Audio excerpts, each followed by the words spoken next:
Yeah, y'all will. We're going to take an in-depth look at the Universal title match coming up next.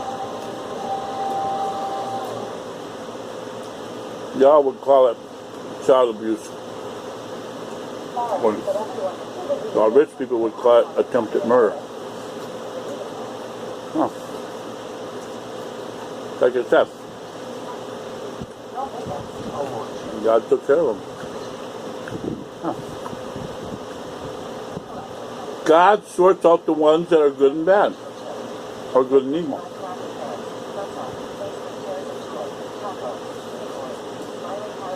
Maybe my dad was evil.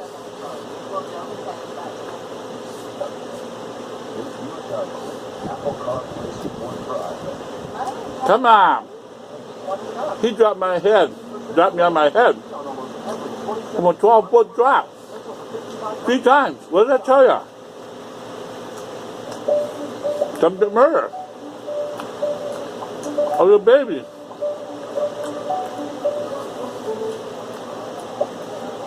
I don't know where my mom was. Maybe she was in the hospital. Maybe he put her in the hospital. I don't know. Maybe he was just spitting us all off. Yeah. Maybe he was going to. He was do us all in and leave. Go back to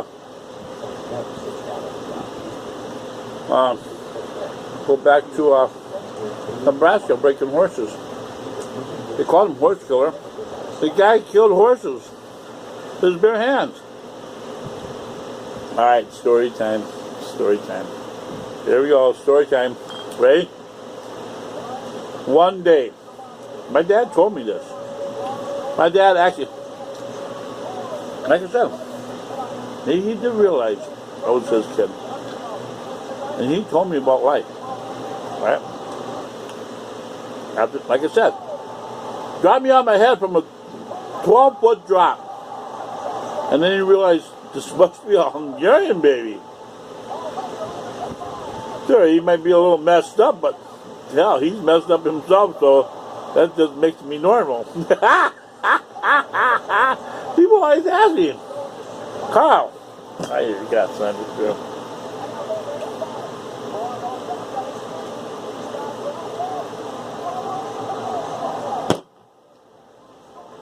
People ask me that all the time. They think it's funny. I'm serious. That's what makes it funnier. That makes it funnier. It's supposed to be a joke. Carl, were you dropped on your head when you were a baby? Yes. And they think I'm making it up, but actually it was true. That makes it funnier. But then maybe they start to realize I don't think she's making up a story.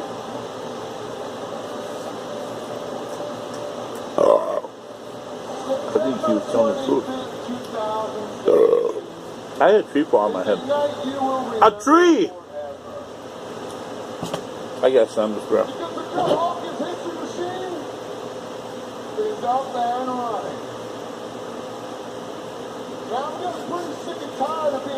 Catskey Mountain. Dean Roundy. Dean Roundy. Are you watching? So who wants to make history with Kurt Hawkins?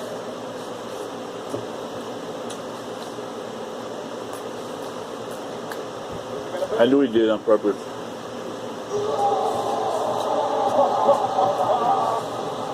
Oh my God. I think Kurt Hawkins wanted to make history, not become history. He tried to finish the job. Kurt Hawkins, I think he's a shot, and I did wisely. Kurt Hawkins is ready to run away. You do not want Braun Strowman tonight, and the move that Strowman did after the battle with Brock Lesnar last night. Strowman is going to challenge it. Hawkins is trying to get out of the way. Braun Strowman is running after. Look at the speed of Strowman. Oh my God. You got to get some distance.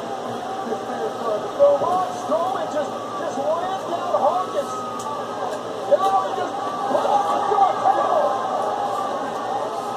Choke slamming Hawkins through a table. Strowman's done yet. He's there 400 pounds, and he just ran Hawkins down, picked him up with one hand, choke slammed him, heaved him onto the stage, and I don't think, as you mentioned, Corey, Strowman's anywhere near being done.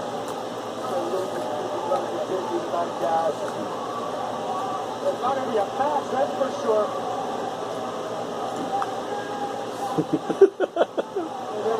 Braun Strowman.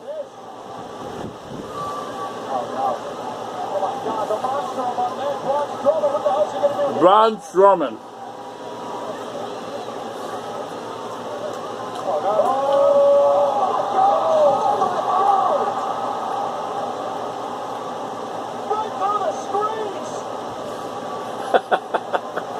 He put a man right through the light display screen.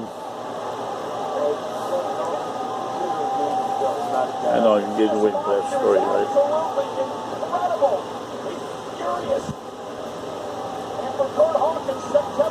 Alright.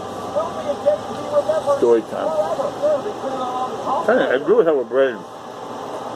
This is a soft spot right here. This is where my brain is. Don't punch me here. You can punch me here. That's what it's here. That dad punched me in my head one time so hard I pissed in my pants. And then he knocked me out. Never touched my face. He probably figured I was ugly enough. True story. True story. Never touched me in my face. Never. Never slapped me or nothing. He hit my stepbrother in the face. And for him, knocked him out. So.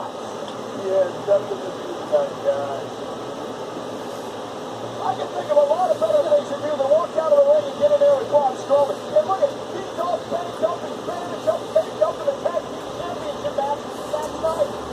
Ambrose is going to challenge Braun Strowman. You got to be kidding me.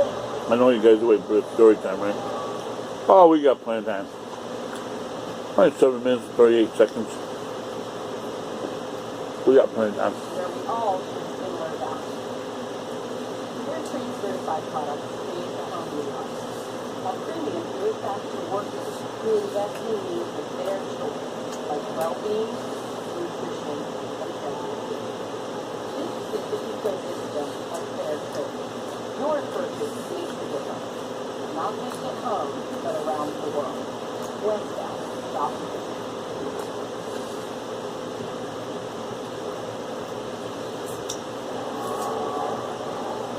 You guys don't want to mess with me. You guys do not want to mess with me. Please don't mess with me.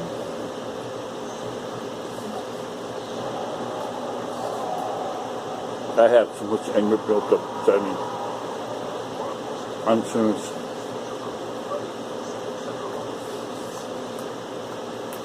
But my dad made me this way. He made me who I am. I almost broke my bed. I thought to go down for the first time.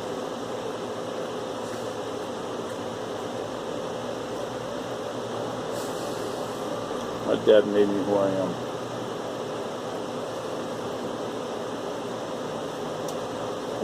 I'm sorry to tell you people, but I am not a normal person. My dad made me who I am. And I think, and I believe, when I turned 18, and I had to move back in with him. I didn't want to, but I had to move back in with him when I was 18. Go for my GED because I dropped out of high school. And it stopped my job career. Anyhow, it was the Bond thing. Bond thing. Okay? He got very upset though when I shaved my beard. Very upset. He even gave me a hat that he had. I think I still have it somewhere. think. Black cowboy hat.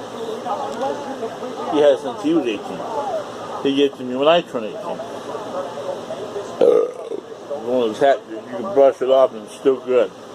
Got the wire rim, not wire, but metal rim. You can still bend it back into shape. Bend it in the shape you want. I did take that back. I got it. I got that back. That's one thing I took when I moved out.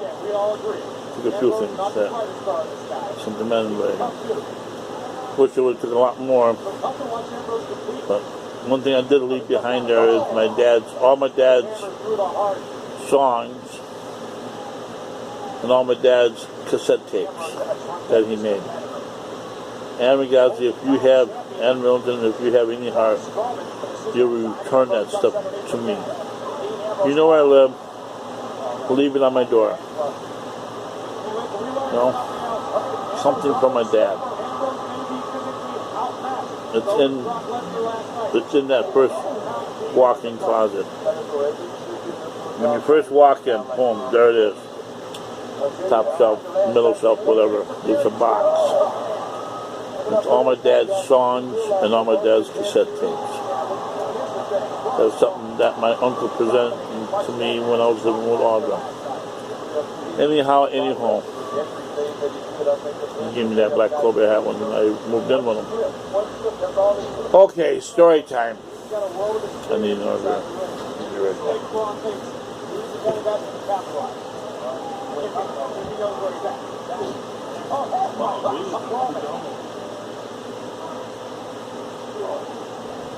Another head fight. Just over the side of the shoulder. Ambrose. I don't think he knows where he's at, what day and any of that. 1 foot. And he's still able to kick out, but figure out on Ambrose. He ripped Ambrose's left arm off his body. Let's count the bottles. I think these are all the bottles from 2, 4, 6, 7, 8. Oh, this would be 8. Yeah, this would be 8. 8, 9, 10, 11, 12. Oh, there's 4 more bottles, too. Well, pizza. I think I'm done with the pizza. I think that was my point. That was my point about eating them chips and stuff. But this lamb's for my dad. Alright? Bow your heads and pray for all the fathers that were lost. I'm sorry, Dad, that he died.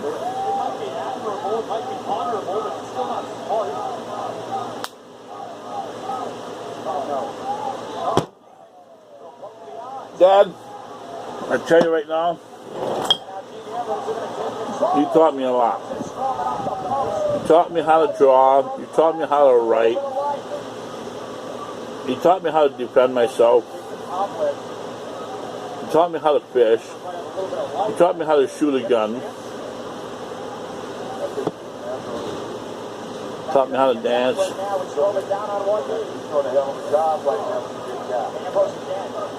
Taught me how to ride a bike. Taught me how not to give up. You taught me how to be a freaking man. I was a man at age 12. And that's kind of weird because my boss at work said that he was me at age 12. My size right now. My boss. Can't say names, can't say names, can't say names. But my boss at work said he was my size when he was 12. I told you guys from time to time, I wish I was this big at age 12, but I actually kind of feel sorry for the guy. Because I am out of shape. I wish I was grew taller. Maybe that's what happened with him. He got taller, so, but he got bigger. Mentioned my dad, but I think my dad was a little taller. He acts just like my dad's. Anyhow. I think my dad was tougher than my boss. Tougher. My dad was the kind of guy who would survive without nothing. No, maybe my boss, that I got, he could be. He hunts bears. I don't think that's something my dad ever did. So I give my boss a little credit. As in, what would you do if a bear came after you if your gun jammed up? He goes, that's what a knife is for. I'm like, you think you're that bad? You're that tough? Well, he's like 450 pounds, my boss. Sometimes you know we're going to come on him. Anyhow. And maybe my boss is watching it there. He's probably just laughing his butt off. He says he tells his boys, this is why you don't do drugs. Watch this guy, study this guy. Maybe I'm their hero and all, but anyways, my boss.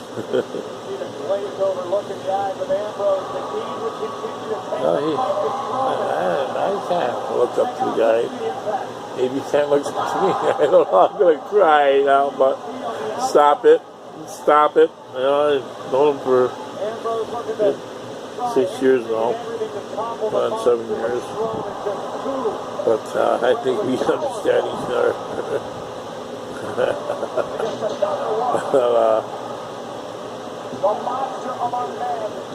Okay, story time about my dad.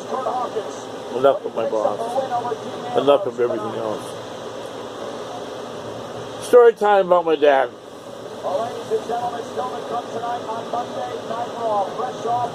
My dad ran away from home when he was 12 years old. You want to know why? My grandfather knocked him out with a hammer. He had him right in his head with a hammer. I'm Hungarian. Please don't make me put this knife. Oh, my cat already did it. I did it.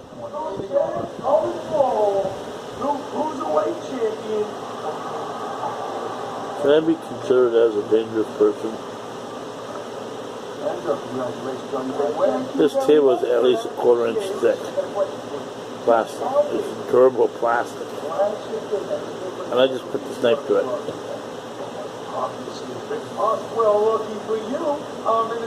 Please don't ever piss me off. And I didn't even try.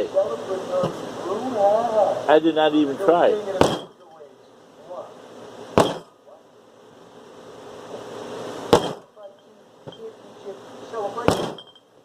Well, that was a solid spot. That's a soft spot.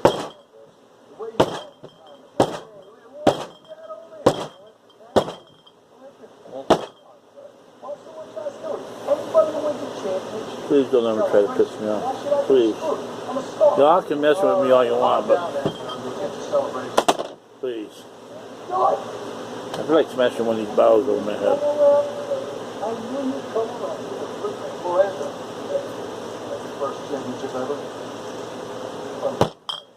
I can probably do it right here. This is a hard spot. But don't hit me here, because this is a soft spot. That's where my brain is. What's left of it. Anyhow, ooh, here's my Alexis Bliss. My cat. You got to see her for 1 second. That's my woman. Leave her alone. Anyhow. Story time. My dad ran away when he was 12 years old because my grandpa knocked him out with a hammer because he was holding up a board. They were putting up a shelf, all right? Plain and simple. They were putting up a shelf. My dad said a bee bit him. He went down to swat the bee away, and the board moved. My grandpa said to my dad, boy, You move that board one more time, I'm gonna knock you out with this hammer. He put it back straight, and he started to nail it. Guess what happened? Guess what happened?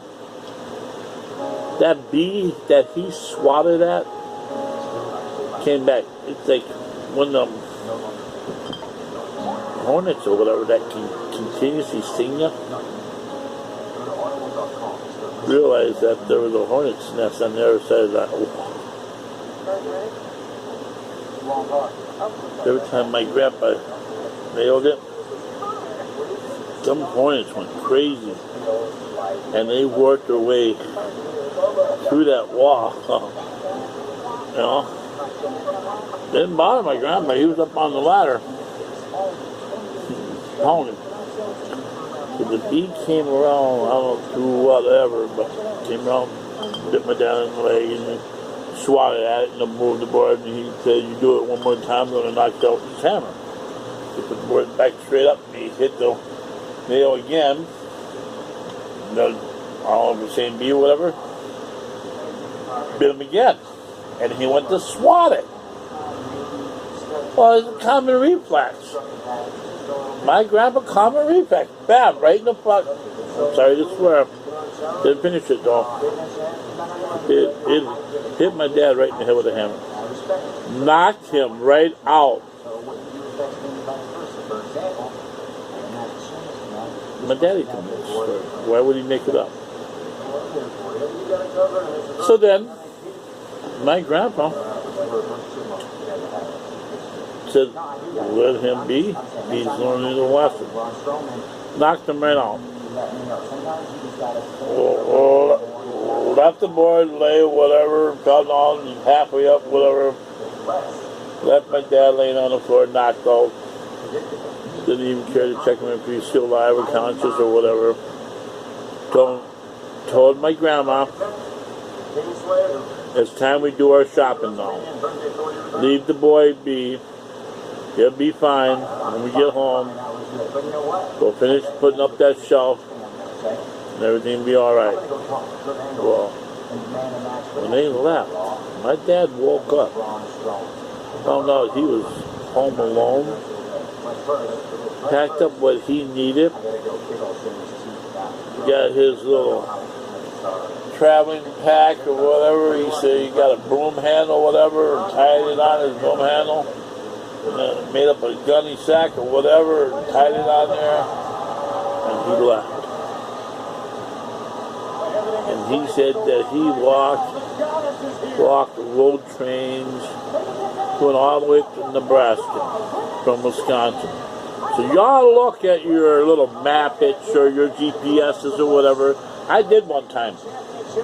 And I seen Nebraska. Nebraska wasn't that far from Wisconsin, because they grew up in Houstonsport, Wisconsin, where they make the cheese, where my dad took us fishing, where he went past the house and said, "There's your grandpa's house," and kept on going. Afraid that he would start shooting at him. He said, "Well, there's your grandpa's house." They go, let's keep on going. Went right past his house. That's sad. There she is. Ain't she sweet? Oh my God, look what she's wearing today.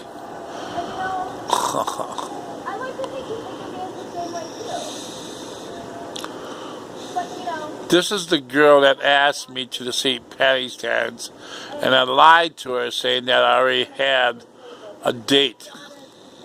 So the girl asks the guy. This is where the girl asks the guy to the dance. But see how she is? That's how. She controlled all the girls in high school. They were all scared of her. Look at her. Actually, she intimidated. She grabbed me by my shirt and said, "Don't be lying to me." I woke up this morning, checked my phone, looked at my DMs and messages. Asked me to the dance of the St. Patty's dance. I guess the other boys, they want nothing to do with her. Cute little memes about my amazing victories. Boy, I think she was freaking hot. Look at her. Oh, it was full of nonsense and gossip. Look at her. So, I wonder what's going on with Portia and Bailey. Or, I can't wait until I... Look at her. She's exactly like her. This is exactly what I'm talking about. What is wrong with you people? See? What is wrong with you? Here's the problem. You are all so fascinated with the idea of what might happen tomorrow. You don't even appreciate the fact that you are in the presence of a goddess right now. She's a goddess. Yeah. You know what? I don't need to take this from you. I don't need to disrespect. I don't need to prove anything to any of you. Because I cleaned out this entire women's division. I would take her home and treat her like a princess that she is. Yeah. I would take her home and treat her as a princess that she is. I would worship her. If she was my woman, yes. Anyhow, any home. She's just like You cleaned out the girl that asked me to see penny cents in high school in Westfield. So if you ever see this video, last night, but I'm sorry I lied. see it is. I didn't have no girl ask me to see penny cents. I was intimidated by you and I was a virgin. Okay? Truth. So you did That's it. me. I was a virgin. Yep. Sorry. Well, I was scared and I was shy. but what? After your grade 9, But that's what happened when we grew up in the city of Milwaukee, Wisconsin. tall, thick. Okay, anyhow, anywho, You don't think that I know it? the story with my dad. So come on, why don't you say it again? Why don't you tell all these people The story with my what dad. you think I am? I can't believe I put my mouth on this beer. Look at you. I respect you. My dad ran away to Nebraska when he was 12 years old. He became a man. When my dad, though, when he was age 12, he was 6 foot tall, 175 pounds. He was a man at age 12. So he got sick of my grandpa, he got sick of the way everything happened. He dropped out at age 12, dropped out of school. He was, I don't know, 7th grade, 8th grade, going on 8th grade, something like that. He dropped out of school, junior high school, whatever. I don't know what. Yeah, 9 would be freshman.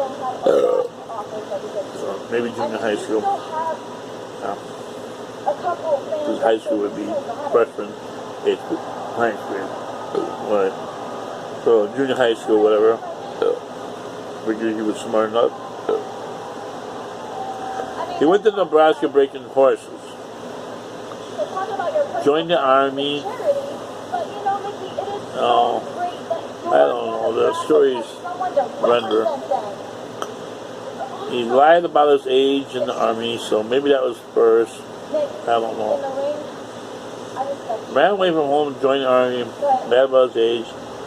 And when he was supposed to be of age that he was supposed to be, it was too late. They found he lied about his age. Somebody told, snitched on him, whatever. He got away with it because of his size. So my dad was kicked out of the army, but he was in the army. He said he saw Elvis Presley get his hair cut. That I remember him telling me. He seen Elvis Presley get his hair cut in the army. My dad seen Elvis Presley in the army getting his hair cut. I'll repeat one more time. When my dad joined the army, he saw Elvis Presley get his hair cut. I don't know if he did it for a show or a concert, or Elvis just joined the army when my dad joined the army. Maybe they had the same age difference, I don't know. But anyhow, he went to Nebraska. This is the bottom of the story. He went to Nebraska breaking horses. Anyhow, he had a horse that wouldn't stop. So he reached for it, grabbed him by his snout, his nose, whatever, pulled his head straight back because it wouldn't stop.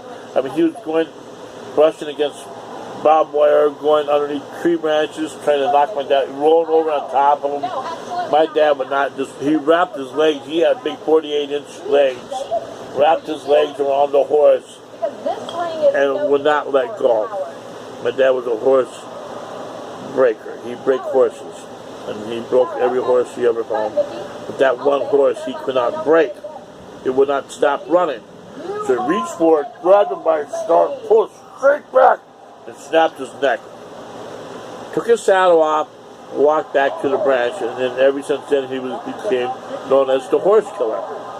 Nobody on the ranch, this is what my dad told me when I was 18, nobody on the ranch would let my dad borrow one of their horses because they're like, F you, Carl, you're not killing my horse. Why would he kill their horse if their horses were already trained? I don't know.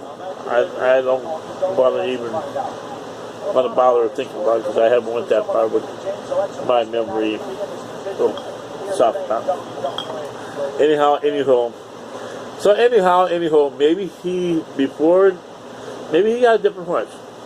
Maybe they gave him a different horse. Okay, don't kill this one. Horse killer. Don't kill this one. Crazy Carl. Not crazy Hungarian. Anyhow, age 12. 6 foot tall, 175 pounds. On a ranch, horse ranch. Breaking horses. So anywho, one day he was working with one of the ranchers mending a fence. The prize bull got loose. Broke out of the fence, got loose. The owner of the ranch told him, my dad,